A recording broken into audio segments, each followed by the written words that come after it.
नमस्कार, आप देख रहे हैं इंडिया सुपरफास्ट और मैं हूं आपके साथ प्रिया तिवारी। 5 राज्यों के चुनावी नतीजे आगामी कल यानी कि 4 मई को आ जाएंगे। कई दिनों तक चली सियासी उठापटक, दावे वादे, इन सबके नतीजे जनता जनार्दन के सामने होंगे। आवाम ने किसके सुनहरे भविष्य पर मुहर लगाई है, इसका फैसला कल हो जाएगा। लेकिन बंगाल की सियासी तपिश की आंच यूपी में भी पहुंच रही है। यूपी में विधानसभा चुनाव के लिए भले ही अभी 1 साल का वक्त बचा हो, लेकिन सियासत वो अपने चरम पर है। बीजेपी जहां एक तरफ अपनी जीत के दावे कर रही है, तो वहीं सपा इस बार बदलाव का राग अलाप रही है। इन सबके बीच समाजवादी पार्टी के अध्यक्ष अखिलेश यादव ने दोनों डिप्टी सीएम पर निशाना साधा है। दरअसल दोनों डिप्टी सीएम एक दौरे पर साथ दिखे, जिस पर सपा अध्यक्ष अखिलेश यादव ने जमकर निशाना साधा है। अखिलेश यादव के 2 पोस्ट केशव प्रसाद मौर्य के सीधे जहन में उतर गए। बयान सामने आने के बाद डिप्टी सीएम केशव प्रसाद मौर्य ने भी पलटवार कर दिया है। उन्होंने अखिलेश यादव को चैलेंज करते हुए कहा है कि 2017-2022 में जो हाल हुआ, वही हाल के लिए 2027 के लिए भी तैयार हो जाए। तो देखा जा रहा है किस तरीके से उत्तर प्रदेश में भी देखिए चुनाव नजदीक है। 2027 में यूपी में विधानसभा चुनाव होने हैं और उससे पहले देखिए किस तरीके से जो सियासत है वो काफी ज्यादा गर्माती हुई इस वक्त नजर आ रही है। और यही वजह है कि देखिए किस तरीके से अगर बात करें तो वार पलटवार जो है वो देखने को मिल रहा है। आरोप प्रत्यारोप का दौर देखा जा रहा है और अखिलेश यादव देखिए किस तरीके से ट्वीट्स पर ट्वीट्स कर रहे हैं, जिसका जवाब भी भारतीय जनता पार्टी की तरफ से दिया जा रहा है। तो तमाम सवाल देखे जा रहे हैं। इस वक्त 27 की लड़ाई है और देखिए अब बात चैलेंज पर भी आती हुई नजर आ रही है। तमाम तरह के बयान दिए जा रहे हैं और सीधे तौर पर देखिए यूपी में 2027 में विधानसभा का चुनाव होना है और उससे पहले किस तरीके से बयानबाजियों का दौर है वो भी काफी ज्यादा तेज होता हुआ नजर आ रहा है।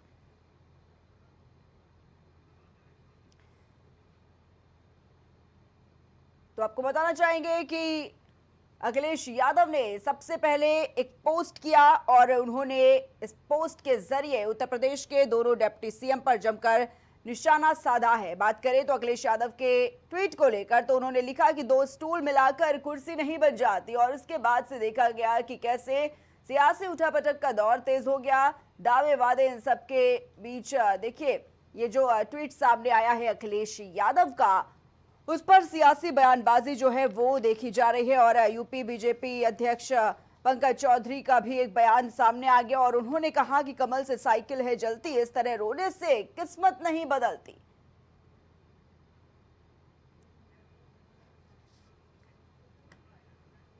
तो आप ये तस्वीरें देख सकते हैं, ये वही तस्वीरें हैं जहां पर देखा गया किस तरीके से उत्तर प्रदेश के दोनों डिप्टी सीएम जो हैं वो एक साथ नजर आए।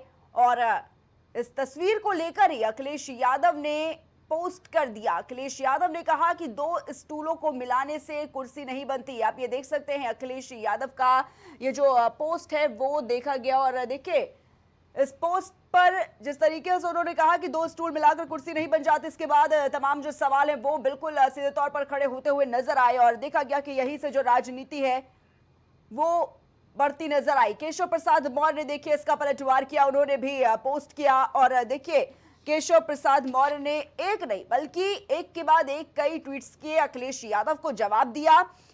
और बताना चाहेंगे कि केशव प्रसाद मौर्य ने देखिए जो ट्वीट है वो किया और उसमें उन्होंने कहा कि सपा बहादुर अखिलेश यादव जी, आपके इशारों पर मर्यादा लांघकर फर्जी पीडीए परोसने वालों को उत्तर प्रदेश की जागरूक जनता जो है वो भली भांति जानती है। और आज इसी पर चर्चा करेंगे कि किस तरीके से यूपी में 27 का चुनाव है और उससे पहले देखा जा रहा है कि किस तरीके से जो सियासत है, जो राजनीति है वो बढ़ती जा रही है। सपा और बीजेपी में देखा जा रहा है कि कांटे की टक्कर इस वक्त देखी जा रही है और आरोप प्रत्यारोप का जो दौर है वो भी सीधे तौर पर देखा जा रहा है। और इसी पर चर्चा करने के लिए पैनल पर हमारे साथ खास गेस्ट जुड़ चुके हैं। सबसे पहले हम आपका उनसे परिचय करवा देते हैं। हमारे साथ भारतीय जनता पार्टी से विवेक श्रीवास्तव जी जुड़े हुए आज की इस खास चर्चा में। विवेक जी, बहुत बहुत स्वागत है आपका। समाजवादी पार्टी से हमारे साथ आज की इस खास चर्चा में शशिलेंद्र यादव जी स्टूडियो से जुड़े हुए हैं। शशिलेंद्र जी, आपका भी बहुत बहुत स्वागत है। हमारे साथ वरिष्ठ पत्रकार पंकज रस्तोगी जी जुड़े हुए हैं आज की इस खास चर्चा में। पंकज जी, आपका भी बहुत बहुत स्वागत है। सबसे पहले पंकज जी, आप ही से शुरुआत कर लेते हैं। देखा जा रहा है कि 5 राज्यों में तो चुनाव हुआ उसके नतीजे आ जाएंगे। लेकिन बात उत्तर प्रदेश की करें तो उत्तर प्रदेश में भी राजनीतिक माहौल काफी गर्माता हुआ इस वक्त देखा जा रहा है। 27 में विधानसभा का चुनाव है, लेकिन उससे पहले जो तस्वीरें सामने आ रही है, जो ट्वीट्स पर ट्वीट्स देखे जा रहे हैं, अखिलेश यादव निशाना साध रहे हैं बीजेपी पर। बीजेपी भी लगातार पलटवार कर रही है। देखिए, पहले तो प्रिया जी एक बात को तय समझ लीजिए कि जिस तरह से 2017 के पहले उत्तर प्रदेश एक बीमारू राज्य था और जिस तरह से यहाँ पर गुंडा राज चलता था, तो योगी आदित्यनाथ जब से 2017 में मुख्यमंत्री बने उसके बाद जिस तरह से उन्होंने सुशासन का राज कायम किया, आज महिलाएं भयमुक्त होकर जिस तरह से आवाजाही रहती है और जिस तरह से उत्तर प्रदेश में गुंडे मवाली जो है या तो ऊपर गए या तो नीचे गए, तो ये सीधी सी बात ये समझ लीजिए कि जिस तरह से भयमुक्त शासन का राज योगी आदित्यनाथ ने कायम किया, उसके बाद से उत्तर प्रदेश में पहली बार ऐसा हुआ कि 2022 में योगी आदित्यनाथ के नेतृत्व में दोबारा सरकार बनी। उत्तर प्रदेश के इतिहास में किसी की सरकार रिपीट नहीं होती है। समाजवादी पार्टी और बहुजन समाज पार्टी भी कई बार 20 साल सत्ता में रही, लेकिन एक बार इनकी सरकार एक बार उनकी सरकार बनती थी, ऐसा कभी नहीं हुआ। लेकिन उसके बाद जो आज का परिवेश है, जिस तरह से नारी शक्ति बंधन अधिनियम 20 सितंबर 2023 को पास हुआ 2/3 बहुमत से लोकसभा में और 21 सितंबर 2023 को आपके राज्यसभा में पास हुआ 2/3 बहुमत के साथ। तो उसके बाद देखिए ये हुआ कि ये 2034 में इसको लागू किया जाएगा परसीमन के बाद। तो इसको लेके महिलाओं में एक बहुत निराशा शुरू हो चुकी थी कि ये तो बहुत लंबा पीरियड हो जाएगा। उसके बाद सरकार ने इस पर ध्यान देते हुए ये तय किया कि जो है 1, 16, 17, 18 अप्रैल को एक विशेष सत्र बुलाया जाता है। 131वां संशोधन नारी शक्ति बंधन अधिनियम में 131वां संशोधन करते हुए 2011 की जनगणना जो 121 करोड़ आबादी को बिलोंग करती है, उसको देखते हुए एक ये लाया गया कि इसकी को दृष्टिगत रखते हुए सभी राज्यों में सीटें 50% बढ़ जाएंगी और उसके बाद पूरे सदन में लोकसभा में 850 सीटें हो जाएंगी, जो 816 सीटें इलेक्टेड लोगों के द्वारा जाएंगी। तो ये सरकार का एक विजनरी डॉक्यूमेंट था। प्रधानमंत्री मोदी का एक सरकार के महिलाओं के प्रति जिस तरह का रुझान था, उसके लिए उन्होंने इस कार्य को किया।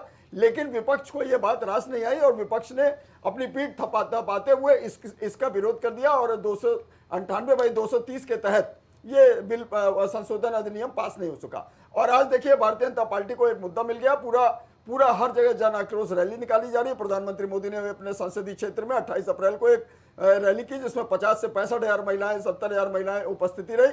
और उत्तर प्रदेश की बात करें तो उत्तर प्रदेश के लखनऊ में देख लीजिए जिस तरह से वहाँ आपके योगी आदित्यनाथ के नेतृत्व में जिस तरह से रैली निकाली जाती है, और कल भी अभी मशाल रैली निकाली गई लखनऊ में। तो महिलाएं दिन प्रतिदिन पूरे प्रदेश में कहीं न कहीं धरना और किसी न किसी सपा और कांग्रेस के प्रति विरोध प्रकट कर रही है। तो ये निश्चित रूप से मान के चलिए कि इसका खामियाजा देश की आधी आबादी है। देखिए 13 करोड़ 44 लाख वोटर हैं वर्तमान में, उसमें 6.5 करोड़ वोटर करीब जो है महिलाएं हैं। तो निश्चित रूप से और जितना महिला सशक्तिकरण के लिए योगी सरकार ने और डबल इंजन की मोदी सरकार ने जितना इस पे ध्यान दिया है, चाहे वो शौचालय हो, चाहे वो आपके उनको घर मकान में प्रधानमंत्री आवास हो, चाहे लखपति दीदी हो, चाहे उज्ज्वला योजना के सिलेंडर हो, तमाम ऐसी योजनाएं उसको दृष्टिगत रखते हुए देखिए प्रधानमंत्री मोदी एक विजनरी नेता है। वो जो कहते हैं उसको करते हैं। इसी की परिणति है कि देखिए अखिलेश यादव आज खींच मिटाने के लिए तमाम इस तरह के टिप्पणी करते हैं। चाहे कभी वो डिप्टी सीएम से भिड़ जाते हैं, कभी केशव प्रसाद मौर्य जो डिप्टी सीएम है उनसे ट्विटर पे तमाम तरह की बातें करते हैं। तो ये सब उनकी एक हताशा को प्रदर्शित कर रहा है। और एक मिनट और दूसरी चीज ये मान के चलिए, जिस तरह से वो कहा करते थे कि 2024 में जरूर इन्होंने 37 सीटें झूठ का नैरेटिव फैला के जीत लिया कि मुसलमान दोहम दर्जे के नागरिक का ओबीसी का आरक्षण खत्म हो जाएगा और आपके एससी का आरक्षण खत्म हो जाएगा अगर भाजपा 400 पा रही। इन्होंने प्राप्त जरूर कर लिया, लेकिन उसके बाद ये कहा करते थे जब 10 सीटों के उपचुनाव हुए तो ये कहा करते थे कि ये 2027 का सेमीफाइनल है। लेकिन योगी आदित्यनाथ ने ऐसी जगह कमल खिलाने का काम किया कि 8 सीटों पर विजय श्री दिलाने का काम किया। उसके बाद से देखिए ये हमेशा हताशा से ग्रस्त है और नारी शक्ति बंधन अधिनियम ये इनके गले की फांस बन चुका है। और निश्चित रूप से देखिएगा इसका खामियाजा समाजवादी पार्टियों जो कांग्रेस पूरे इंडी गठबंधन ठीक है। शशिलेंद्र यादव जी, ये जो अखिलेश यादव ट्वीट कर रहे हैं, लिख रहे हैं कि 2 स्टूल मिलाकर कुर्सी नहीं बन जाती, ये किस तरीके का तंज है? क्या कहने की कोशिश है? ये 2 स्टूल आखिर किसको कहा जा रहा है? क्योंकि जो तस्वीरें उन्होंने साझा की हैं, मतलब तो सब समझ गए हैं कि किसको कहा जा रहा है, ये संकेत किस ओर जा रहे हैं, लेकिन बाकी मुद्दों को छोड़कर ये कह देना कि 2 स्टूल मिलाकर कुर्सी नहीं बन जाती। देखिए प्रिया जी, समाजवादी पार्टी की राष्ट्रीय अध्यक्ष जी ने जो ट्वीट करके एक मैसेज दिया है कि भारतीय जनता पार्टी के सरकार में जो ये दो उप मुख्यमंत्री हैं, उप मुख्यमंत्री से मतलब सिर्फ चुप मुख्यमंत्री से, यानी ये उप मुख्यमंत्री नाम के तो हैं, लेकिन इनकी भारतीय जनता पार्टी की सरकार में योगी आदित्यनाथ के आगे बिल्कुल नहीं चल रही है। हम आपको कुछ उदाहरण देना चाहते हैं। ब्रजेश पाठक जी हमारे प्रदेश के स्वास्थ्य मंत्री हैं, स्वास्थ्य व्यवस्थाएं वो देखते हैं, लेकिन अभी एक हम घटना आपको बताएंगे प्रिया जी। बलिया में एक एम्बुलेंस में डीजल खत्म हो गया। अभी एक वीडियो में देख रहा था, उसमें लोग धक्का लगा रहे थे। मतलब जो एम्बुलेंस सेवा 108 सेवा जो माननीय अखिलेश यादव जी ने अपनी सरकार में चलाई थी, 20 मिनट में जो एम्बुलेंस परिजन तक पहुंचती थी और उसको स्वास्थ्य केंद्रों तक टाइमली पहुंचाती थी, तो आज ये व्यवस्था हो गई है कि एम्बुलेंस का डीजल खत्म हो गया है। और कई तो मैंने बलिया की एक घटना है, 20 से 25 एम्बुलेंस की गाड़ियां कूड़े में खड़ी हैं, उनकी कोई सुनवाई करने वाला नहीं है। तमाम ऐसी एक बस्ती में एक घटना प्रिया जी हम बताना चाहते हैं आपको। एक गर्भवती महिला एम्बुलेंस के लिए फोन कर रही थी लगातार, 2 घंटे तक एम्बुलेंस नहीं गई और तत्पश्चात उसके परिजनों ने ई रिक्शा से उसको स्वास्थ्य केंद्र पहुंचाया, लेकिन दुर्भाग्यवश नवजात शिशु की रास्ते में ही मृत्यु हो जाती है। बदायूं में भी ऐसी घटनाएं कई हैं, नोएडा में ऐसी घटनाएं हैं, और जो हमारे दूसरे मुख्यमंत्री उप मुख्यमंत्री हैं केशव प्रसाद मौर्य जी, अभी हरदोई में एक कुशवाहा समाज की बेटी के साथ कुछ सामंतियों ने बलात्कार करके हत्या कर दी। उस पर इन्होंने एक ट्वीट नहीं किया और उससे मिलने भी नहीं गए। माननीय राष्ट्रीय अध्यक्ष अखिलेश यादव जी हरदोई गए और उस बहन बेटी के परिजनों को 5 लाख की मदद करने का काम किया। देखिए, सिर्फ उप मुख्यमंत्री बनने से कुछ नहीं होता। अगर उनकी बातें ना सुनी जाए, उनके हिसाब से कोई कार्य ना हो, या जिस तरीके से वो कार्य करना चाहते हैं उस तरीके से कार्य ना हो, तो माननीय राष्ट्रीय अध्यक्ष जी ने जो ट्वीट किया था, उनका कहने का तात्पर्य सिर्फ इतना है कि इन दोनों उप मुख्यमंत्रियों की इस सरकार में कुछ भी नहीं चल रही। ठीक है शशिलेन जी। विवेक श्रीवास्तव जी क्या कुछ जवाब देंगे? ये 2 स्टूल जो बताया जा रहा है दोनों डिप्टी सीएम को उत्तर प्रदेश के, और कहीं ना कहीं जब सवाल रखा जा रहा है तो ये कहा जा रहा है कि इनकी शायद कोई जगह है नहीं, क्योंकि काम तो कुछ कर नहीं रहे हैं, जहां पर बोलना चाहिए वहां पर चुप्पी साधे रहते हैं। तो ये जो 2 स्टूल कहा गया है कि 2 स्टूल मिलाकर कुर्सी नहीं बन जाती, संकेत साफ है, लेकिन आप क्या जवाब देंगे इस पर? देखिए प्रिया जी, जब लोग अपनी पिता की गद्दी पे बैठे होते हैं तो उन्हें गरीब के बेटे का संघर्ष समझ में नहीं आता। केशव जी गरीब के बेटे हैं। उनके पिताजी की एक टपरी में सब्जी बेचने की दुकान थी और वो चाय भी बनाते थे। केशव जी चूंकि हमारा उनका राजनीतिक जीवन करीब करीब साथ का रहा और संघर्षों के साथ ही रहे। लोकसभा चुनाव में हम और केशव जी एक बाग में दरी पे बैठ के वहां साथ खाना खाए। तो अब समस्या अखिलेश जी की ये है कि उन्हें गरीब के बेटे का संघर्ष समझ में नहीं आता, क्योंकि वो गद्दीदार हैं, मुख्यमंत्री के बेटे हैं। जब उनको मुलायम सिंह जी ने लोकसभा चुनाव लड़ाया तो उन्होंने इस बार कह दिया था कि वो सबसे कम उम्र का संसद सदस्य देश को देने जा रहा, और वो जीते भी। हाँ, उस दौरान उद्घाटन के दौरान हमारे एक कार्यकर्ता की नृशंस हत्या का इल्जाम जो उनके दामन पे है, वो सारी चीजें हैं पब्लिक डोमेन में, मैं उस पर तफसील से जाना नहीं चाहता। लेकिन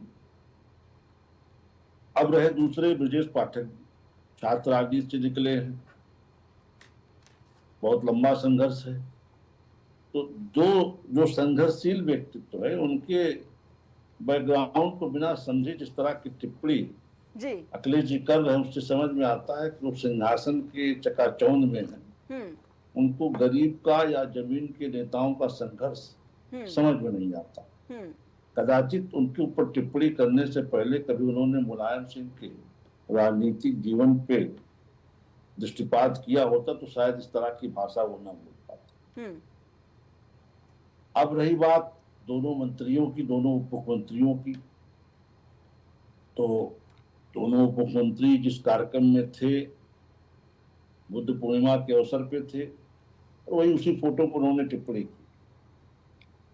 अब क्या उनको इसमें क्या नागवार गुजर रहा, अगड़े वर्ग का डिप्टी सीएम है ये नागवार गुजर रहा, पिछड़े वर्ग का डिप्टी सीएम है ये नागवार गुजर रहा। भाई फिर आप किस मुंह से पीडीए पीडीए की माला रटते हैं? पिछड़ा अगड़ा, खैर आपके यहाँ तो अभी तक ये तय ही नहीं है कि पीडीए का फुल फॉर्म क्या है।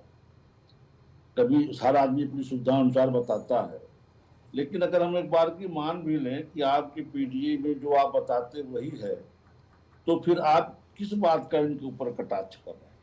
भारतीय जनता पार्टी तो सबको लेकर के चल रही है। आज ब्राह्मण उप मुख्यमंत्री है, पिछड़े समाज का, मौर्य समाज का व्यक्ति उप मुख्यमंत्री है, आप फिर भी कटाक्ष कर रहे हैं। इसका नहीं मतलब विवेक जी, साफ आपको नहीं है। लगता कि अगर तंज कसना ही है, अगर कुछ कहना ही है, तो भाई विकास पर भी बात किया जा सकता है, बेरोजगारी पर भी बात की जा सकती है, तमाम ऐसे मुद्दे उठाए जा सकते हैं, लेकिन ये तंज भरे लहजे में, ये शायराना अंदाज में इस तरीके से ट्वीट्स करना, ये प्रिया जी, ये तंज नहीं है, ये उनके अंदर की खींच है। हाँ वो अब किसी भी पिछड़े समाज के व्यक्ति को नेता बनते नहीं देखना चाहते।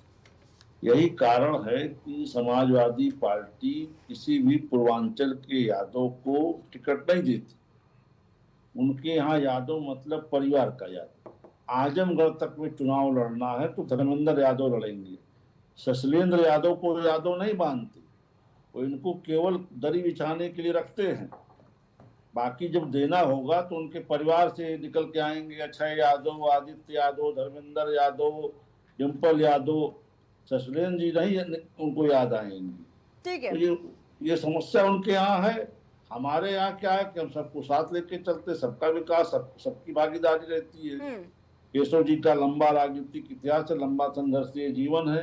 इसी तरह ब्रजेश जी का लंबा छात्र जीवन का राजनीति का संघर्ष है। ठीक है दोनों विवेक संघर्ष जी ऐसे में उनको इस पर विचार करना चाहिए। ऐसी ओछी टिप्पणी इतने बड़े कद के नेताओं के ऊपर अखिलेश जी को शोभा नहीं देती।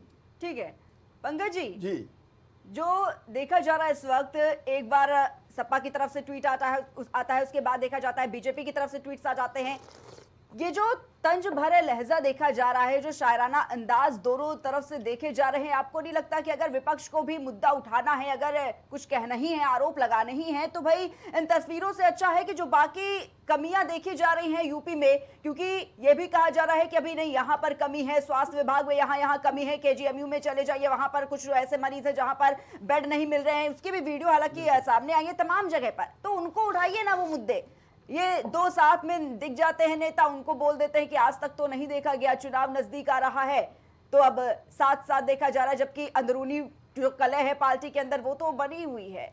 देखिए प्रिया जी, एक बात तय समझ लीजिए कि जिस समय 2022 में उत्तर प्रदेश में सरकार बनी थी, उसके बाद अखिलेश यादव विधानसभा के सदस्य थे, और वो हमेशा से केशव प्रसाद जो ओबीसी समुदाय से आते हैं उनके ऊपर हमेशा तंज किया करते थे, और कई बार तो उन्होंने इस तरह के तंज कसे कि उसके बाद योगी आदित्यनाथ को उसमें हस्तक्षेप करना पड़ा। मुख्यमंत्री योगी आदित्यनाथ ने उसके बाद उनकी जिस तरह से जमकर क्लास ली, तो उसके बाद अखिलेश यादव मौन धारण करते दिखाई दिया और उसका कोई जवाब नहीं दे पाए। हाँ। ये तो इनका शुरू से ही रवैया रहा है। केशव प्रसाद मौर्य उत्तर प्रदेश सरकार में डिप्टी सीएम है, ग्राम विकास विभाग उनके अंडर में है, और बहुत कर्मठ नेता है ओबीसी समुदाय के, और उनके इसके पहले वो प्रदेश के अध्यक्ष भी रह चुके हैं। और इसलिए इस तरह की कोई भी टिप्पणी करना, वो इसलिए एक टिप्पणी करते हैं कि उनको एक कुछ न कुछ किसी पे बोलना है तो उसी की खींच निपटाते हैं। और दूसरी बात ये समझ लिया, दोनों डिप्टी सीएम अपने अपने कार्यों में तत्पर हैं और जनता की सेवा के लिए तत्पर हैं। केशव प्रसाद मौर्य के घर में आप जाके तमाम चीजें हैं, वहां पर जनमानस जाके वो दरबार लगाते हैं, आप जाके तमाम चीजें उनसे बता सकते हैं, उसका निराकरण करते हैं। और वही हाल क्या नाम है ब्रजेश पाठक जो डिप्टी उप मुख्यमंत्री है, उनके जिम्मे बहुत महत्वपूर्ण विभाग है स्वास्थ्य विभाग, और जैसे ही कोई बात संज्ञान में आती है उन्होंने कितने डॉक्टरों को बर्खास्त किया, कितने सीएमओ को सस्पेंड किया। तो इस तरह की कार्रवाई ये भाजपा राज में ही संभव दिखाई देती है, और पूर्व की सरकारों में, चाहे सपा रही हो चाहे बसपा रही हो, इनकी सरकारों में दिखाई नहीं देती। और जिस तरह, इसीलिए देखिए योगी आदित्यनाथ हमेशा सदन में, अभी जो 30 अप्रैल को था, उन्होंने कहा देख सपाई बिटिया घबराई। तो ये उन्होंने क्यों कहा, वो क्योंकि वास्तव में जिस तरह की स्थिति रहती थी, और इंडी गठबंधन की तो अभी देखिए ममता बनर्जी वहां से आपके मुख्यमंत्री हैं, आप वहां वेस्ट बंगाल में वहां चुनाव हो रहा है, अभी 4 तारीख को उनकी विदाई का नंबर आ रहा है, वो तो कहती थी महिलाएं 7 बजे के बाद घर से ना निकलें। तो ये सब इंडी गठबंधन के लोग इस तरह की टिप्पणी कर ही सकते हैं। और नारी शक्ति बंधन अधिनियम जिस तरह से महिलाओं को आगे बढ़ाने का काम भारतीय जनता पार्टी ने किया, वो किसी ने नहीं किया। भारतीय जनता पार्टी 18 करोड़ कार्यकर्ताओं का एक बृहद समूह है, पूरे विश्व की सबसे बड़ी पार्टी है, उसमें आधी आबादी महिलाओं की है। तो प्रिया जी ये बात निश्चित रूप से जान लीजिए, अखिलेश यादव अपनी खींच में निपटा रहे हैं, और जो व्यक्ति अपनी पत्नी डिंपल यादव के लिए अभद्र टिप्पणी करने वाले साजिद फरीदी के ऊपर कोई बात नहीं बोल सकता है। उन्होंने दही जमा लिया, लेकिन भारतीय जनता पार्टी के नेतृत्व ने, चाहे योगी आदित्यनाथ हो चाहे अन्य लोगों, सबने बड़ा दिल दिखाते हुए महिला सशक्तिकरण के तहत डिंपल यादव पे जो अभद्र टिप्पणी की थी उसके ऊपर उन लोगों ने बोलने का काम किया, भारतीय जनता पार्टी के लोगों ने। लेकिन समाजवादी पार्टी के किसी नेता ने नहीं बोला। कितनी अभद्र टिप्पणी की थी साजिद फरीदी ने डिंपल यादव के ऊपर। जी शशिलेन जी, आपको नहीं लगता कि बाकी और भी तमाम ऐसे मुद्दे हैं जिन पर बात कर लेनी चाहिए? अब चुनाव को कितना ही कम वक्त बचा है, बहुत सारे मुद्दे हैं उत्तर प्रदेश में जिन पर बात करना बहुत जरूरी है। और सपा हो चाहे कांग्रेस पार्टी हो, तमाम विपक्षी दल तमाम मुद्दे बताते हैं, लेकिन अब इस वक्त इतना कम समय बचा हुआ है 27 के विधानसभा चुनाव में, और उससे पहले इस तरीके से स्टूल कुर्सी मेज की बातें चल रही हैं। देखिए प्रिया जी, हाँ अभी मैं पत्रकार महोदय को सुन रहा था जी कि जीरो टॉलरेंस की बात कर रहे थे और बताया कि देख सपाई बिटिया घबराई। देखिए भारतीय जनता पार्टी के जो लोग हैं वो नारे तो बहुत अच्छे देते हैं, बेटी बचाओ बेटी पढ़ाओ, लेकिन जब से भारतीय जनता पार्टी की सरकार है, और मैं 9 वर्षों की बात मैं नहीं कहना चाहूँगा प्रिया जी, मैं पिछले सिर्फ 1 से 1.5 महीने की घटनाएं मैं आपको गिना दूंगा। अभी गाजीपुर में आप देखिए किस तरीके से विश्वकर्मा समाज की बेटी की रेप हुआ, उसके बाद हत्या कर दी गई। वो कहा कि बेटी क्या उत्तर प्रदेश की बेटी नहीं है क्या? कानपुर में 12 वर्ष की बेटी की हत्या कर दी, और हत्या करने वाले लोग कौन थे? उसमें भारतीय जनता पार्टी का कार्यकर्ता शामिल था। क्या कानपुर उत्तर प्रदेश में नहीं आता क्या प्रिया जी? हाँ। फतेहपुर में एक युवती के उसके मंगेतर के सामने कई सामंती गुंडों ने उसका रेप किया, उसके बाद उसकी हत्या कर दी। उस युवती का मंगेतर उसके सामने गिड़गिड़ाता रहा, लेकिन वो सामंती गुंडे नहीं माने। और अभी हरदोई में, अभी मैंने आपको घटना बताई किस तरीके से कुशवाहा समाज की बेटी कि कुछ सामंतियों ने पहले रेप किया फिर हत्या कर दिया। मुजफ्फरनगर की एक घटना प्रिया जी, किस तरीके से एक माँ के बेटी के अपहरण का विरोध करने पर उसकी हत्या कर दी गई। अगर मैं घटनाएं बताते रहूंगा तो मैं सुबह से शाम हो जाएगी। जिस तरीके से उत्तर प्रदेश में जंगल राज है, रोज लूट हो रही, रोज अपहरण हो रहे हैं, रोज बलात्कार हो रहे हैं। और जो नारी वंदन की बात करते हैं, हमारी महिलाओं के साथ आए दिन बलात्कार हो रहे हैं, रेप हो रहे हैं, अपहरण हो रहे हैं। क्या योगी जी को नहीं दिखता? क्या केशव प्रसाद मौर्य को नहीं दिखता? कितने पिछड़ी जात की महिलाओं के साथ, दलित महिलाओं के साथ रोज हत्याएं बलात्कार हो रहे हैं? क्या केशव प्रसाद मौर्य जी को नहीं दिखता? वो तो पिछड़ी जात के नेता हैं, वो उसका प्रतिनिधित्व करते हैं, उनको नहीं दिखता क्या? ठीक है शशिलेन जी, लेकिन महिला सुरक्षा की बातें हो जाती हैं। महिला कितनी सुरक्षित है आज के वक्त में? कितने रेप केसेस हो रहे हैं? ग्राफ कम हो रहा है, बढ़ रहा है? ये समाजवादी पार्टी की सरकार में भी खूब था। ऐसा नहीं है कि किसी एक पार्टी की सरकार में होता है, लाख दावे कर ले, लाख वादे कर लिए जाए, लेकिन ये केसेस रुकते नहीं है। महिला कितनी सुरक्षित है, शायद ये कोई महिला ज्यादा बेहतर बता सकती है, ना कि पुरुष। लेकिन देखिए शशिलेन जी, ये जो अब जवाब दिया गया है कि कमल से साइकिलें जलती, इस तरह रोने से किस्मत नहीं बदलती। 27 का चुनाव नजदीक है। अब ये कहा जा रहा है भारतीय जनता पार्टी की तरफ से कि अखिलेश यादव भी समझ गए हैं कि कुछ होने वाला नहीं है, पीडीए काम आने वाला नहीं है। तमाम जो मुद्दे थे वो उनसे हो नहीं पा रहे हैं पूरे। अब कुछ नहीं हो सकता, 27 में चुनाव नजदीक, और अब देखिए सीधे सीधे कि कमल से साइकिलें जलती और इसी तरह रोने से किस्मत नहीं बदलती। आती हुई देखिए प्रिया जी, भारतीय जनता पार्टी नारे चाहे जो दे, अभी आपने पिछले चुनाव में देखा, लोकसभा के चुनाव में जो 2024 में हुआ, किस तरीके से भारतीय जनता पार्टी को समाजवादी पार्टी ने बैसाखियों में लाके खड़ा कर दिया। जो 400 पार का नारा देते थे और 240 पे समेटने का काम किया। और तो और अयोध्या जैसी सीट पर अवधेश प्रसाद जी ने, जो एक सामान्य सीट थी, दलित समाज के बेटे को लड़ा के चुनाव जिताने का काम किया। समाजवादी पार्टी ने चुनाव जिताने का काम किया। हमारे 37 सांसद है, उत्तर प्रदेश में सबसे बड़ी पार्टी बनी और देश की तीसरी पार्टी बड़ी बनने का काम किया। देखिए प्रिया जी, मुद्दे बहुत हैं। अभी इस देश के यशस्वी रक्षा मंत्री अभी 1.5 से 2 महीने पहले यही गोमती नगर के किनारे ग्रीन कॉरिडोर का उद्घाटन किया और 2 दिन बाद वो रोड धंस जाती है। और अभी जो 594 किलोमीटर का गंगा एक्सप्रेसवे बनाने का काम किया, उसमें जो टोल टैक्स लगाया प्रिया जी 1765 रुपए लगाया। अगर आप वैगनार से उस गाड़ी से जाएंगे तो 1500 में पहुंच जाएंगे, लेकिन 1500 गैस भराने के बाद जाएंगे 1765 आपको टोल टैक्स देना पड़ेगा। उसमें कौन साधारण आदमी चल सकता है?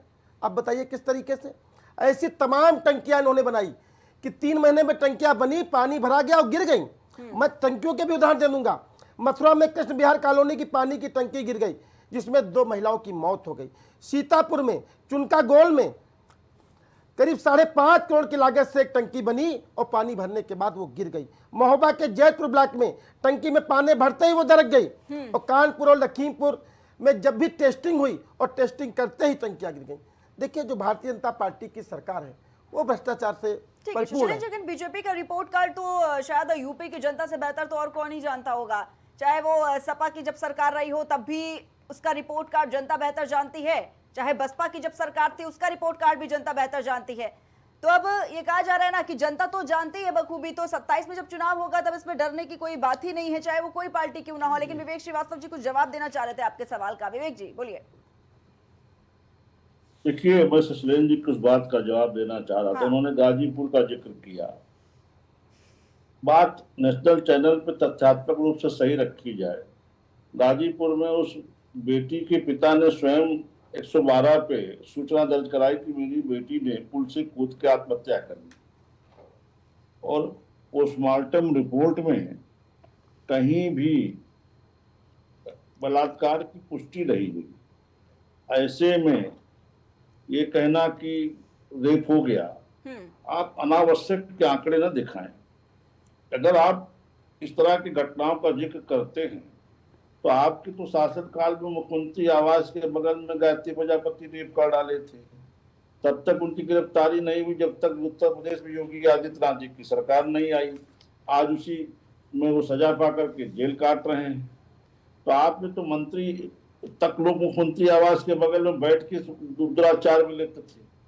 और आमतौर पर ऐसी घटनाओं में देखा जाता है कि इस तरह की घटना कारित करने वाले या उन बेटियों के पूर्व परिचित होते हैं, घर परिवार के जानने वाले होते हैं। हमारी सरकार में ऐसे किसी आरोपी को, किसी अपराधी को कोई संरक्षण दे रहा हो तो बताइए। उत्तर प्रदेश महिलाओं के प्रति अपराध में सजा सुनाने में नंबर 1 है, कन्विक्शन में। तो लगातार उनके मुकदमे दर्ज होते हैं, उस पर कार्रवाई हो रही है, दोषियों को दंड दिया जा रहा है। आज बेटियों में सुरक्षा का भाव है। योगी आदित्यनाथ जी की सरकार में हमें दावे से कह सकते हैं कि अगर कोई भी सौदा किसी बेटी को छेड़ने की हिमाकत करेगा तो अगले चौराहे पे अपने पैर पे खड़ा नहीं हो पाएगा। उसको यमराज ढूंढना शुरू कर देंगे। 24 से 48 घंटों में उसका फुल एनकाउंटर या हाफ एनकाउंटर हो जाएगा। पैर पे तो नहीं चल पाएगा। ये गारंटी है आज योगी आदित्यनाथ की अपनी बेटियों को। और बेटियां उसका सुरक्षा का भाव है, बेटियां उसका आशीर्वाद भी देती है हमारी सरकार को। जो भी पंकज जी कह रहे थे कि लगातार दूसरी बार कोई सरकार रिपीट ही नहीं हुई है, यह ऐतिहासिक फैसला बिना बहन बेटियों के आशीर्वाद को थोड़ी मिला है। और हम फिर बहन बेटियों के साथ हैं।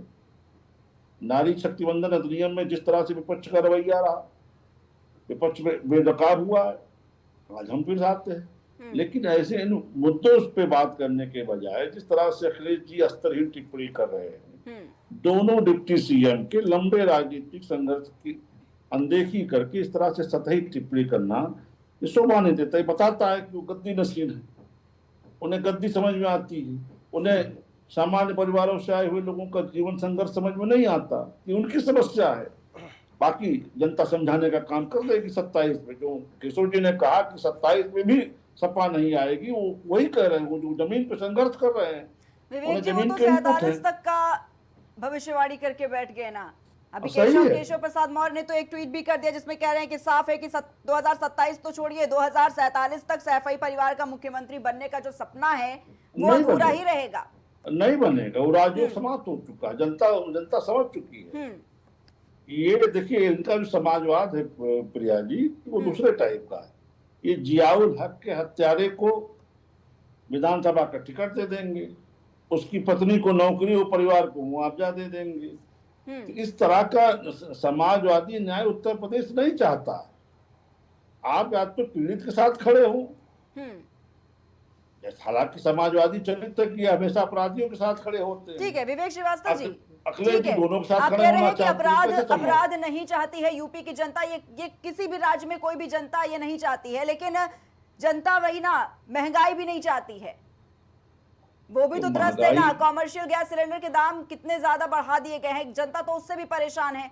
आपने देखा होगा तमाम जो दुकानदार हैं जो आकर कह रहे हैं कि भाई हमारी रोजी रोटी पर संकट आ गया है, और जब गैस सिलेंडर के दाम बढ़े हैं, बोलिए गैस सिलेंडर के दाम बढ़े हैं तो बाकी खाने पीने की जो चीजें होंगी वो भी महंगी होंगी, तो जनता तो वो भी नहीं चाह रही है ना। अगर आप एक तरफ अपराध की बात बता रहे हैं, सपा की बात कर रहे हैं, तो जरा ये जो महंगाई भी बढ़ा रहे हैं इस पर भी बात कर लीजिए।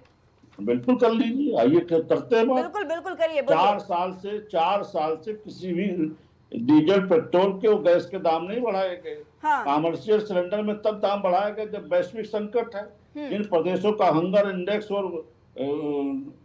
दिखाते हमारे विपक्ष के लोग नहीं थकते थे। उन देशों का जरा हाल देख लीजिए क्या है। कहीं कहीं 4 डे वीक हो गया है, कहीं कहीं कहीं लॉकडाउन जैसी स्थिति हो गई है, कहीं 400-500 रुपए डीजल पेट्रोल चला गया है। अगर इन चुनौतियों के बीच भारत सरकार अपने नागरिकों के लिए मूल्य को स्थिर बनाए हुए है और कॉमर्शियल सिलेंडर में वेरिएशन कर रही है ताकि रसोई गैस के घरेलू उपभोक्ताओं के ऊपर हमें बर्डन ना डालना पड़े, तो उस कदम की सराहना होनी चाहिए। उसमें भी जो लोग महंगाई ढूंढते हैं उनसे पूछिए कि कांग्रेस की जब हिमाचल प्रदेश में सरकार बनी तो पहले मंत्रिमंडल की बैठक से उन्होंने पहले ही डीजल पेट्रोल पे स्टेट रेट बढ़ा दिया था।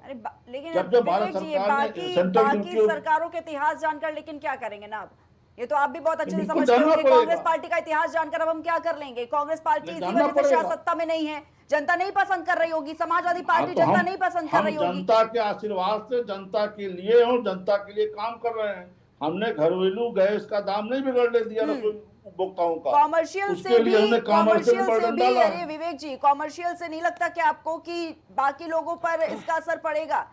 जब दुकानदार ही महंगी गैस खरीदेगा तो वो अपना सामान भी तो महंगे दामों पर बेचेगा। पड़ेगा, बिल्कुल पड़ेगा, लेकिन ये जो नौकरी पेशा वर्ग है, जो मजदूर गरीब है, जो खाना खाते हैं होटल पे जाकर, अब 60 रुपए की थाली कह रहे हैं कि 100 रुपए पहुंच गई है, तो उस पर भी तो असर पड़ रहा है ना। बिल्कुल पड़ेगा, मैं कहता हूं पड़ेगा, लेकिन जिस तरीके से आज वैश्विक संकट है, चीजों के दाम बिगड़े हुए हैं, पूरे विश्व में हाहाकार है, संकट नहीं सुलझ रहा है। ईरान भी वहां बैठा हुआ, अमेरिका भी वहां बैठा हुआ, उनके मित्रों को नहीं निकलने दे रहा, उनके मित्रों को नहीं निकलने दे रहा है। इस तरह से संकट बढ़ता जा रहा है। इसी संकट को लेकर विवेक जी, जो विपक्ष है वो विदेश नीति पर सवाल उठा रहा है सरकार की कि भाई जो इतने दौरे किए जा रहे थे सरकार की तरफ से, फिर तो वो फेल हो गए। सरकार की विदेश नीति का जो डंका पीटा जा रहा था वो तो फेल हो गया। ये विपक्ष का मानसिक दिवालियापन है। मुझसे पूछिए कि किस देश को बहुत रियायत मिल गई है? दुनिया में जितने 205 या 6 के देश हैं उसमें किसको फ्री में गैस मिल जा रही है? उनसे पूछिए। वो चाहते हैं कि ईरान के साथ हम काला कपड़ा पहन के जाके खड़े होकर स्यापा करें और खाड़ी देशों को अपना शत्रु बना लें चिरकालीन। ये विदेश नीति के मामले में विपक्ष का दिमाग खोखला है। ठीक है, कुछ नहीं उसमें। पंकज जी, ये जो तमाम मुद्दे देखे जा रहे हैं, 27 में विधानसभा का चुनाव नजदीक है और अब खूब राजनीति भी देखने को मिलेगी, लेकिन ये जो बाकी मुद्दे बचे हुए हैं, चाहे वो स्टूल कुर्सी वाला मुद्दा हो या फिर तमाम मुद्दे, उनको अगर इतर हटा दिया जाए, जनता के हित में बातें आखिर कब होंगी? ये जो 993 रुपए बढ़ाए गए हैं कॉमर्शियल गैस के दामों के, आपको नहीं लगता जनता पर कितना बड़ा असर पड़ रहा है इस पर? देखिए, एक बात, पहली बात ये समझ लीजिए, उत्तर प्रदेश की बात करें तो उत्तर प्रदेश में एक सन्यासी उत्तर प्रदेश का मुख्यमंत्री है योगी आदित्यनाथ। जब तक अखिलेश यादव तैयार होते हैं, निकलते हैं, चाय पी के आते हैं, तब तक योगी आदित्यनाथ सुबह तैयार होकर 8 बजे से कई जिलों की समीक्षा कर लेते हैं अधिकारियों के साथ, और एक दृढ़ संकल्पित मुख्यमंत्री है योगी आदित्यनाथ। और महिला सुरक्षा के लिए तो वो विशेष योगदान रखते हैं। मैं आपको एक उदाहरण बताना चाहता हूँ। एक बार मैं वॉल्वो से यात्रा कर रहा था, लखनऊ आ रहा था, तो मेरे बगल में एक लड़की बैठी थी जो स्टूडेंट थी, वो नीट की तैयारी कर रही थी। तो मैंने उससे कहा ये 4 बजे बस पहुँच जाएगी आपके चारबाग बस अड्डे पे, तो उसमें तुमको डर नहीं लगेगा 4 बजे भोर में तुमको जाने में? तो उसका जवाब था इतना सुंदर जवाब दिया उस बेटी ने। उसने कहा जब योगी आदित्यनाथ की सरकार है तो मुझे किसी बात का कोई डर नहीं है, मैं तो हमेशा आती जाती रहती हूँ, अपने घर जाती हूँ, सब आती हूँ और किसी बात का कुछ नहीं। और दूसरी बात उसने एक चीज और बताया, उसने कहा जो आप बस में बैठे हुए हैं वो बस में ही ऊपर एक स्विच लगा हुआ है, अगर कोई किसी प्रकार का बस में भी कोई छेड़छाड़ या कुछ करता है तो वो पैनिक बटन दबाने के बाद तुरंत आगे के उसमें बस को जो है पुलिस के लोग आ जाएंगे, वो संबंधित थाने की पुलिस आ जाएगी और उसके बाद उससे पूछा जाएगा कि आपके क्या ग्रीवांसेस हैं, किस तरह की। तो योगी आदित्यनाथ ने इस तरह का यहाँ शासन दिया है, इससे आप इनकार नहीं कर सकते। और एक बात और समझ लिया, मुलायम, हम लोगों ने तो मुलायम सिंह का शासन देखा है, 3-3 मर्डर रोज होते थे। क्या कोई तो रिपोर्ट चीज ऐसी थोड़ी है। आपके पास है, क्या कोई ऐसी रिपोर्ट भी सामने आ गई जिसमें ये लिखा हो कि उत्तर प्रदेश में अब महिला सुरक्षा में बहुत अव्वल दर्जा हासिल कर रहा है, या फिर रेप केसेस के जो ग्राफ है वो काफी बहुत तेजी से गिरते जा रहे हैं? देखिए एक बात तय समझ ली, सबसे बड़ी चीज है कि रोज खबरें सामने आ रही है, फिर वो खबरें नहीं आनी चाहिए। देखिए नहीं, आप एक बात तय समझ लीजिए, इस सरकार के योगी आदित्यनाथ की सरकार बनने के बाद ये हो गया कि जितने अगर कोई भी अपराध होते हैं तो उसकी FIR दर्ज होगी, सबसे बड़ी बात यह है। और महिला अपराधों के प्रति तो जीरो टॉलरेंस की नीति है। 1581 थाने हैं प्रिया जी। लेकिन आपको ये भी मानना पड़ेगा ना कि ये फुल स्टॉप कब लगेगा? नहीं, सुनिए, ये हो गया, कार्रवाई होगी, कार्रवाई ठीक है, अच्छी बात है, कार्रवाई होनी चाहिए, लेकिन ये घटना घटने के बाद कार्रवाई होना। पहले बात, ये लोग मानसिक रूप से जो विक्षिप्त लोग होते हैं वो इस तरह की ओछी हरकत करते हैं। उत्तर प्रदेश में 1581 थाने हैं। योगी आदित्यनाथ पहले ऐसे मुख्यमंत्री हैं पूरे देश के इतिहास में जिन्होंने महिला डेस्क की स्थापना हर थाने में कर रखी है। 1581 थाने उत्तर प्रदेश में। तो ये योगी आदित्यनाथ के विजन को दिखाता है। और अगर अपराधी किसी प्रकार का महिलाओं से छेड़छाड़ या कोई भी घटनाक्रम करते हैं तो या तो उनका हाफ काउंटर होता है या फुल काउंटर होता है। और उसी उत्तर प्रदेश से पंकज जी, अभी कुछ दिनों पहले कुछ तस्वीरें भी देखी गई थी जहां पर सीएम महिला हेल्पलाइन डेस्क में जो काम करने वाली महिलाएं थी वो कैसे अपने वेतन के लिए सड़कों पर उतरकर प्रदर्शन कर रही थी। जब अपनी मांगे रख रही थी तो वो पुलिस की डंडे भी खाई थी। फिर उनकी मांगों को भी थोड़ा सा उजागर कर लेते हैं। उनकी मांगों को सरकार ने संज्ञान लिया है, उनकी मांगों का निराकरण हो रहा है, इससे इनकार नहीं किया जा सकता। आज देखिए संविदा पे लोगों को रखा जा रहा है, 3 साल के लिए संविदा पे लोग रखे जा रहे हैं। तो इसलिए इस तरह की चीजें हैं तो सरकार इसके लिए कृत संकल्पित। और अभी जो आप ये सिलेंडर की बात कर रही थी, तो सिलेंडर की एक बात जान लीजिए कि सिलेंडर का सबसे बड़ी चीज है कि होर्मुज जो ईरान के रास्ते से वो रास्ता आता है जहां से गैस पेट्रोल की 20% जो है आती है, 20 से 30%, तो वो एक बहुत बड़ा वो है। उसके चलते वहां देखिए अमेरिका और ईरान में भी सामंजस्य नहीं हो पा रहा। आज उसने सारा बंद कर दिया है। तो भारत सरकार ने चार साल से किसी प्रकार का, नरेंद्र मोदी सरकार ने किसी प्रकार का कोई वृद्धि नहीं किया। और अभी देख उस पर कॉमर्शियल इसलिए बढ़ा दिया कि कॉमर्शियल चीजों पे जब गैस का चीजें बढ़ी हैं इसको देख के बढ़ाया, लेकिन घरेलू सिलेंडर पे कोई वृद्धि नहीं किया। और रहा सवाल जो आप देखिए ठेले कुमचे और जो तमाम इस तरह के जो लोग चाय बेचने वाले जो इस तरह के लोग हैं वो घरेलू सिलेंडर से इस्तेमाल करते हैं, उस पर सरकार कोई रोक नहीं लगा रही है। होटल्स जितने हैं, रेस्टोरेंट्स हैं, हमें मिल ही नहीं रहे। होटल नहीं, देखिए आप मुआयना कर लीजिए, रिपोर्टर भेज के उसका मार्केट सर्वे करा लीजिए, सब कुछ मिल रहा है। और दूसरी बात है आप जो होटल्स है ग्राउंड रिपोर्टिंग करा लीजिए, वो दिख जाएगा। हम लोग भी ग्राउंड पे ही रहते हैं। तो और सवाल ये है कि जिस तरह से देखिए ये तमाम जो बड़े होटल्स हैं वो हैं, उनके ऊपर भले 993 रुपए की वृद्धि की गई, वो भी 4 साल के बाद जब इतनी विकट परिस्थिति है इसको देखते हुए। नहीं तो सरकार ने 1 पैसे का कोई वृद्धि नहीं किया था। अभी देखिए ये 40 पैसे दिन से अधिक हो चुका है ईरान और अमेरिका के इजराइल के युद्ध में। 40 दिन 42 दिन के बाद सरकार ने ये वृद्धि करने का प्रस्ताव रखा, नहीं तो सरकार ने बढ़ाया नहीं था। तो इसलिए सरकार देखिए ये कृत संकल्पित है। सरकार सबके साथ, सबका साथ सबका विश्वास जो प्रधानमंत्री मोदी का मंत्र है उसके तहत चलने वाली सरकार है। इसीलिए देखिए सरकार सबको लेके चलती है। बोलिए। देखिए प्रिया जी, मैंने भारतीय जनता पार्टी के नेता श्रीवास्तव जी को सुना और पत्रकार महोदय को भी सुना। जैसे बता रहे थे कि जब से योगी की सरकार आई है बेटियां सुरक्षित हैं। हाँ। अरे बेटियां सुरक्षित कैसे हैं? अभी प्रिया जी मैं एक वीडियो देख रहा था, महोबा की एक महिला नेत्री भारतीय जनता पार्टी की, वो महोबा के जिला अध्यक्ष पे आरोप लगा रही थी कि अगर वो उसको उपाध्यक्ष बनाएगा तो उसके साथ हम बिस्तर होना पड़ेगा। उसके बाद लोगों ने उस महिला पे दबाव बनाया और उससे माफी मंगवाया। क्या उस जिला अध्यक्ष को भारतीय जनता पार्टी ने सस्पेंड किया? क्या अपने दल से हटाने का काम किया? दूसरी मैं घटना आपको बताना चाहता हूं। मिर्जापुर की सदर अस्पताल की एक चौकी है जहां पे एक दलित रिक्शे वाले से एक सामंत की 4 पहिया टकरा गई। उस सामंती ने पहले रिक्शा वाले की पिटाई की। अब जब वो थाने पे गया तो थाने पे उस सामंती गुंडों ने 20 से 25 गुंडों ने जाके पुलिस वालों पे हाथापाई की और उनको मारने का काम किया। आप मिर्जापुर की ये घटना गूगल पे सर्च करिएगा, देख लीजिएगा। ये बात करते हैं कि जीरो टॉलरेंस की, जब इनको बखिया बखान ही करना है भारतीय जनता पार्टी का, ये कहते हैं कि कांग्रेस समाजवादी पार्टी। अरे भाई, पिछले 9 वर्षों में इस प्रदेश में भारतीय जनता पार्टी की सरकार है और मुख्यमंत्री कौन है? योगी आदित्यनाथ जी हैं। और 2014 से इस देश में माननीय मोदी जी प्रधानमंत्री हैं और भारतीय जनता पार्टी की सरकार है। अब विधवा विलाप मत करिए कि समाजवादी पार्टी में होता है, कांग्रेस में होता था। अरे भाई, आपको जनता ने क्यों चुना है? आपको अच्छे कार्यों के लिए चुना है। अगर आप हमसे तुलना करना चाहते हैं ना, तो हमारे अच्छे कामों से करिए। हमने बना दिया आगरा एक्सप्रेसवे सिर्फ 22 महीने में, और ऐसा एक्सप्रेसवे बना दिया विवेक श्रीवास्तव जी जिसपे आप फाइटर प्लेन भी उतार सकते हैं। प्रदेश की सबसे बड़ी, क्या देश की सबसे बड़ी व्यवस्था जो हमने वहां पे देने का काम किया। उसके बाद महंगाई की बात अभी कह रहे थे। देखिए, जिसके पैर में बेवई नहीं होती है ना, तो दूसरों का दर्द नहीं जानता। जो सिलेंडर बढ़ा है रेट 993 रुपए कह रहे, उससे किसी को फर्क ही नहीं पड़ेगा।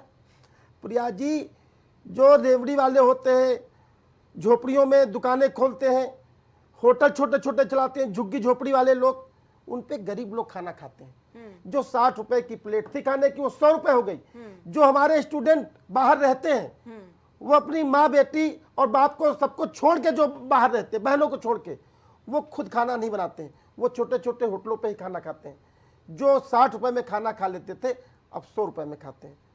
बता रहे महंगाई नहीं बढ़ी।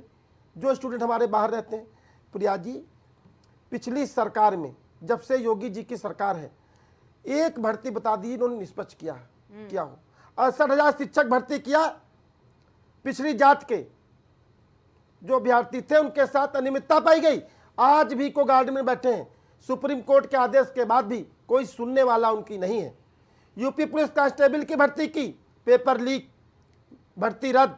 आरओ की भर्ती हुई, भर्ती लीक हुई, पेपर रद्द हुआ। यूपी टेट, जो शिक्षक पात्रता परीक्षा में जिस परीक्षा को पास होने से अभ्यर्थी बनते हैं, परीक्षा लीक हो गई। क्या हुआ? भर्ती निरस्त हो गई। यूपी पुलिस सब इंस्पेक्टर में लीक हो गई परीक्षा, भर्ती रद्द हो गई। सहायक प्रोफेसर भर्ती, उसमें भी यही हुआ।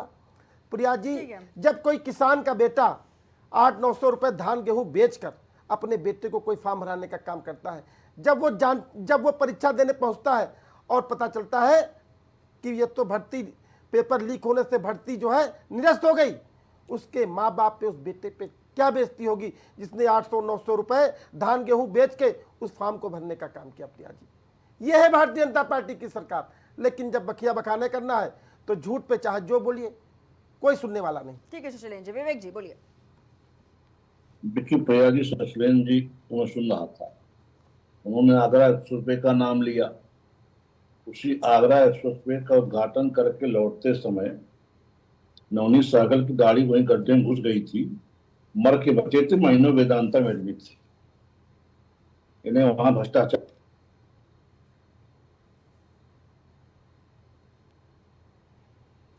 हमारे शासनकाल में भर्तियां हो रही हैं। जब भी कोई शिकायत आती है, मुख्यमंत्री के स्तर से कड़ी कार्रवाई हो रही है। लोक सेवा आयोग के सेक्शन अफसर तक के अधिकारी जेल भेजे गए हैं।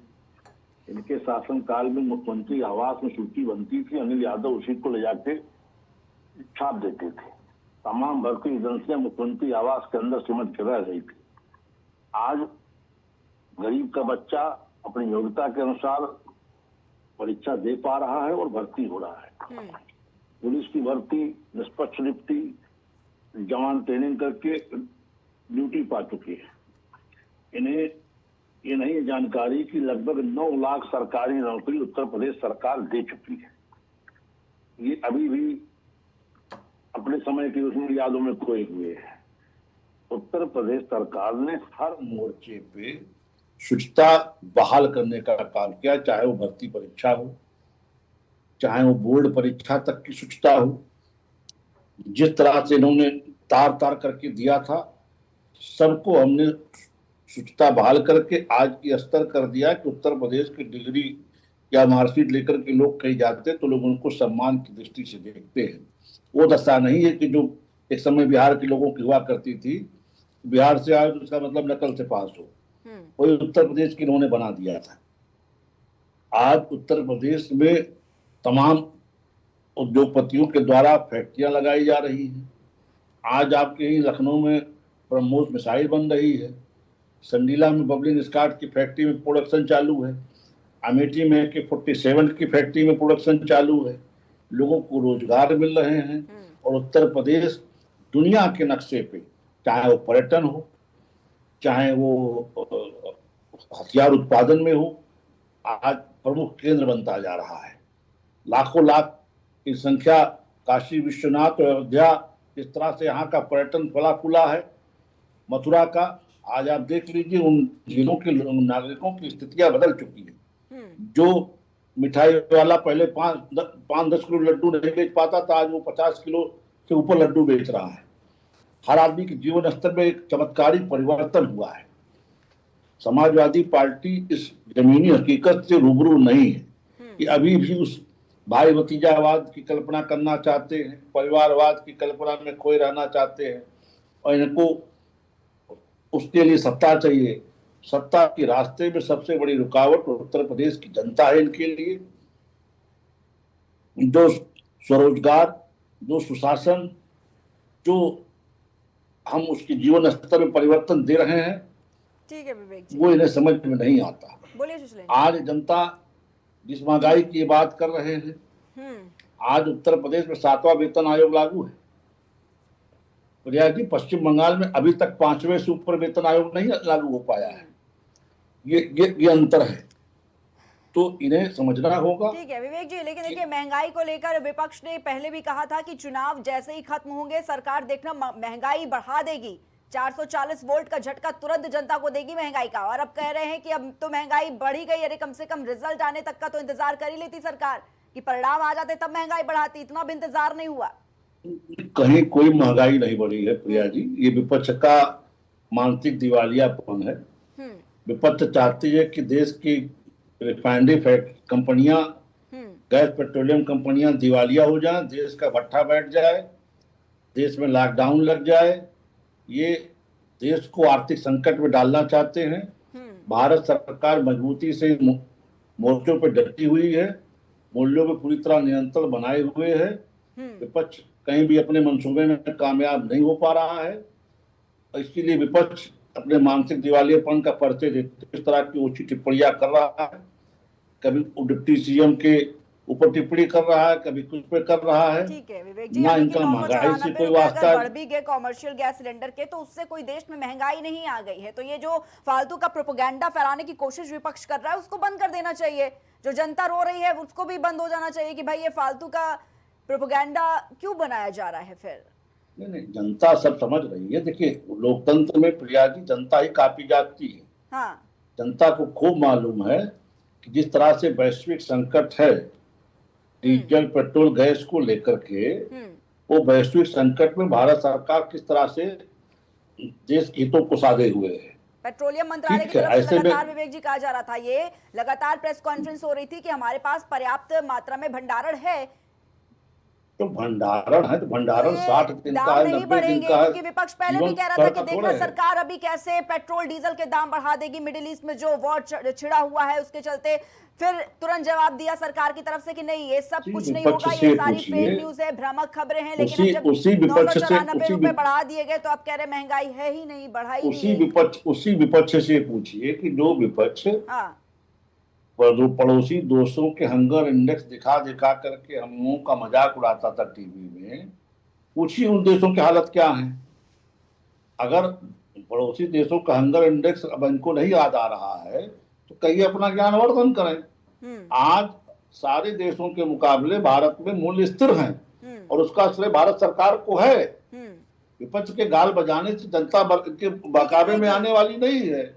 ठीक है शशिलेन जी, ये फालतू का प्रोपेगेंडा फैलाया क्यों जा रहा है भाई? समाजवादी पार्टी क्यों लगातार कह रही है भाई महंगाई बढ़ गई, महंगाई बढ़ गई, ये इतना हल्ला क्यों मचाया जा रहा है? पहले कह रहे थे चुनाव जैसे ही होगा देखना कैसे सरकार महंगाई बढ़ा देगी, पेट्रोल डीजल के दाम बढ़ जाएंगे, गैस सिलेंडर के दाम बढ़ जाएंगे, और अब चुनाव के रिजल्ट नहीं आए और कहा जा रहा है कि उससे पहले महंगाई बढ़ा दी। भाई सरकार कह रही 994 ही रुपए तो बढ़े, इससे महंगाई कहां बढ़ गई है? देखिए प्रिया जी, हाँ, अगर जिस व्यक्ति को कॉमर्शियल सिलेंडर में 963 रुपए बढ़े, हाँ, उसको महंगाई नहीं दिखती, तो इसका मतलब उसको कुछ भी नहीं दिखता। हाँ, उनसे बहस करना बेकार है। हाँ, अगर 3000 भी बढ़ जाए तब भी विवेक श्रीवास्तव जी कहेंगे अभी महंगाई कहाँ बढ़ी है। वही हमने कहा ना, जिसके पैर में बेवई नहीं होती ना, तो दूसरों का दर्द नहीं समझता प्रिया जी। दूसरी बात, अभी जो महिला आरक्षण के लोग बात कर रहे थे, पत्रकार महोदय भी, देखिए मैं आपको बताना चाहता हूँ, ये भारतीय जनता पार्टी पूरे देश में जी, एक पोपोगंडा बचा हुए है। समाजवादी पार्टी ने कभी भी महिला आरक्षण बिल का विरोध नहीं किया, क्योंकि जब 2023 में महिला आरक्षण कानून लागू हुआ प्रिया जी, तो समाजवादी पार्टी सहित सभी विपक्षी दलों ने सर्वसम्मत से कानून लाने का काम किया। अगर भारतीय जनता पार्टी की सरकार उस कानून को लागू करना चाहती तो 2024 में आरक्षण महिला 33% लागू करके चुनाव करा सकती थी। समाजवादी पार्टी हमेशा ये कहती है जो 33% आरक्षण मिले उनमें दलित समाज की महिलाएं और पिछड़ी समाज की महिलाओं को भी आरक्षण मिलना चाहिए। देखिए ये लोग नारी वंदन की तो बात करते हैं प्रिया जी, सन 1947 में जब बाबा साहब भीमराव अम्बेडकर ने हिंदू कोड बिल की सिफारिश की थी, तो जनसंघ के जो अध्यक्ष थे उस समय के तत्कालीन श्यामा प्रसाद मुखर्जी जी ने उस हिंदू कोड बिल का विरोध किया था। हिंदू कोड बिल क्या था? उसमें महिलाओं को किसी बेटे को गोद लेने का अधिकार था, वो पुनः शादी कर सकती थी, उनको अपने पिता की संपत्ति में अधिकार था, ये हिंदू कोड बिल था। और जब 1990 में ये पिछड़ों और दलितों और महिलाओं के हितैषी नहीं है भारतीय जनता पार्टी के लोग, जब 1990 में मंडल कमीशन की रिपोर्ट तत्कालीन प्रधानमंत्री वीपी सिंह ने लागू की, तो भारतीय जनता पार्टी के जो नेता थे उनके सहयोग से उन्होंने अपना समर्थन वापस कर लिया और वीपी सरकार गिर गई। जो उनका चाल चरित्र और चेहरा है, ये सामने से तो कुछ होते हैं लेकिन दर्शाने का काम ये दूसरी चीज को करते हैं। ठीक है शशिलेन जी, लेकिन देखिए ज्यादा पीछे नहीं जाएंगे। अगर आज ही का मुद्दा ले ले, इर्द गिर्द जो चल रहा है इस वक्त यूपी चुनाव से पहले, उसमें सीधे सीधे देखा जा रहा है कि महिला आरक्षण पर खूब बातें हो रही है, लेकिन यह कहा जा रहा है कि जो काम विपक्ष ने किया है, नारी शक्ति वंदन को नहीं पेश किया गया, इस अधिनियम को नहीं पेश करने दिया गया, महिला आरक्षण कानून नहीं लाने दिया गया, कहीं ना कहीं इसका खामियाजा भुगतना पड़ेगा 2027 में। और आती हूं पंकज जी, लेकिन देखिए ये कहा जा रहा है कि महिला अपना जो अपमान है वो कभी नहीं भूलती, कभी विपक्षी दल नहीं चाहता कि महिलाएं आगे आए, किसी भी क्षेत्र में राजनीति में महिलाएं आगे बढ़े, इसीलिए इस बिल को नहीं लाने दिया गया। और अब जन आक्रोश रैली भी निकाल दी गई, सीएम योगी आदित्यनाथ खुद इस रैली में शामिल रहे, सब कुछ देखा गया कि कैसे बड़ी संख्या में महिलाएं आ गई। और अब ये कहा जा रहा है कि 2027 में महिलाएं खुद दिखा देंगी कि कैसे उनके साथ इतना अन्याय किया है समाजवादी पार्टी ने या फिर कांग्रेस पार्टी ने या फिर जितने भी विपक्षी दल हो। प्रिया जी, समाजवादी पार्टी ने कभी नारी आरक्षण कानून का विरोध नहीं किया जी। 2023 में समर्थन किया। हाँ। और उसमें दो प्रावधान थे कि पहले जाति जनगणना होगी, हाँ। फिर परिसीमन होगा, हाँ। फिर कानून लागू होगा। लेकिन उन्होंने जाति जनगणना नहीं की, उसके पहले ही परिसीमन बिल इन्होंने ले आए। समाजवादी पार्टी परिसीमन बिल का विरोध किया था, उन्होंने महिला आरक्षण कानून का कभी विरोध नहीं किया था। और माननीय नेताजी ने जो निषाद समाज की फूलन देवी थी, जिनको सामंतियों ने जिनका बलात्कार किया था, पूरे गांव में नग्न करके घुमाया था, उनको सम्मान देने का काम किया था। सन 1996 पे मिर्जापुर से सांसद बनाने का काम किया था। तो समाजवादी पार्टी हमेशा महिलाओं का 2027 को लेकर क्या लगता है शशिलेन जी, क्योंकि देखिए समय कम है, चर्चा को समाप्त करने का भी वक्त आ गया है, इसीलिए मैं जानना चाहूंगी कि 27 को लेकर क्या कुछ तैयारियां हैं, क्या लगता है? क्योंकि बीजेपी एक तरफ ये दावा ठोक रही है और अब तो ये भी कह दिया है केशव प्रसाद मौर्य ने कि ये तो साफ है कि 2027 तो छोड़िए, 47 में भी सपा की सरकार नहीं आएगी, कभी नहीं आएगी। देखिए प्रिया जी, भारतीय जनता पार्टी जितना लिख के दे देती है जी, उतना जो उप मुख्यमंत्री या कह लीजिए चुप मुख्यमंत्री है वो लोग बोलते हैं। ठीक है शशिलेन जी, इसका भी एक जवाब दे दीजिए। ये जो पोस्ट किया गया है कि लाल टोपी, साइकिल निशान, धक्का मुक्की, जिनकी पहचान नहीं मिलेगा उनको कोई स्थान, और 27 में करेंगे सैफई प्रस्थान। देखिए प्रिया जी, ये जो लाल टोपी है ना, ये क्रांति की निशानी है, ठीक है ना। तो ये जो लाल टोपी का जो व्यंग है ना, ये 2027 में जब इस सूबे में जब समाजवादी पार्टी की सरकार रही, शिक्षा, स्वास्थ्य, रोजगार और किसानों के लिए जो बहुआयामी कार्य किए, उनको लेके हम लोग जनता में जाएंगे और 2027 में पुनः जो है इस प्रदेश में समाजवादी पार्टी की सरकार बनेगी और इस सूबे के मुख्यमंत्री माननीय अखिलेश यादव जी बनेंगे, ताकि इस प्रदेश का बहुआयामी विकास हो सके, अच्छे एक्सप्रेसवे बनाए, हमारी महिलाओं को सुरक्षा मिले। आपने जैसे बताया कि 10-90 हमारी ही सरकार में शुरू हुई और अभी वहाँ की महिलाएं प्रदर्शन कर रही थी, और योगी की सरकार ने किस तरीके से लाठीचार्ज किया, जैसे किसी आतंकवादी पर लाठीचार्ज कर रहे हो। और जो हमारी महिलाएं हमारी सुरक्षा करती हो, बहनों की सुरक्षा करती हो, तो भारतीय जनता पार्टी की 2027 में विदाई तय है। ठीक है पंकज जी, 10 सेकंड में फाइनल जवाब दे दीजिए इस पर, क्योंकि समय कम है, चर्चा को समाप्त भी करना है। जी, 27 को लेकर क्या कुछ लगता है? जी प्रिया जी, पहली बात तो ये समझ लीजिए, जिस तरह से ये आगरा एक्सप्रेसवे का हमेशा ढोल पीटते हैं, तो ये पूर्वांचल एक्सप्रेसवे का मामला भूल गए। पूर्वांचल एक्सप्रेसवे का इन्होंने टेंडर कर दिया 14,300 करोड़ का। योगी आदित्यनाथ जब उत्तर प्रदेश के मुख्यमंत्री बनते हैं तो वो यूपीटा के अधिकारियों से पूछते हैं क्या जमीन का अधिग्रहण हुआ है, तो जमीन का बिना अधिग्रहण किए 14,300 करोड़ का टेंडर हो जाता है, और उसके बाद उसकी रीटेंडरिंग जब योगी आदित्यनाथ कराते हैं तो 11,300 करोड़ में पूर्वांचल एक्सप्रेसवे बनता है, और उसकी चौड़ाई भी 110 मीटर हो जाती है, तो 3,000 करोड़ का घोटाला। ठीक है, तो समाजवादी पार्टी को शर्म आनी चाहिए। और दूसरी बात, आज महिलाओं की बात हो रही, महिलाओं के लिए देखिए जिस तरह से पुलिस भर्ती में 44,000 महिला पुलिसकर्मी हो गई है, वो योगी सरकार की देन है। ठीक है पंकज जी, लेकिन 2027 को लेकर फाइनल जवाब दे दीजिए। जी, ये 2027 में जिस तरह से महिलाओं का नारी शक्ति वंदन अधिनियम, और जिस तरह से योगी सरकार, चाहे डबल इंजन के प्रधानमंत्री की मोदी की सरकार जिस तरह से महिलाओं का समर्थन करती है, तो मान के चलिए 27 में अखिलेश यादव 27 में साफ हो जाएगा, जब चुनाव होगा, जब नतीजे आएंगे तो उत्तर प्रदेश में भी साफ हो जाएगा। ठीक है पंकज जी, ठीक है, चर्चा को वहीं पर समाप्त करेंगे। बहुत बहुत धन्यवाद आप सभी का हमारे साथ आज की इस खास चर्चा में जुड़ने के लिए। हमारे साथ भारतीय जनता पार्टी से विवेक श्रीवास्तव जी जुड़े हुए थे, समाजवादी पार्टी से शशिलेंद्र यादव जी हमारे साथ जुड़े हुए थे, वरिष्ठ पत्रकार पंकज रस्तोगी जी आज के हमारे साथ इस खास चर्चा में जुड़े हुए थे।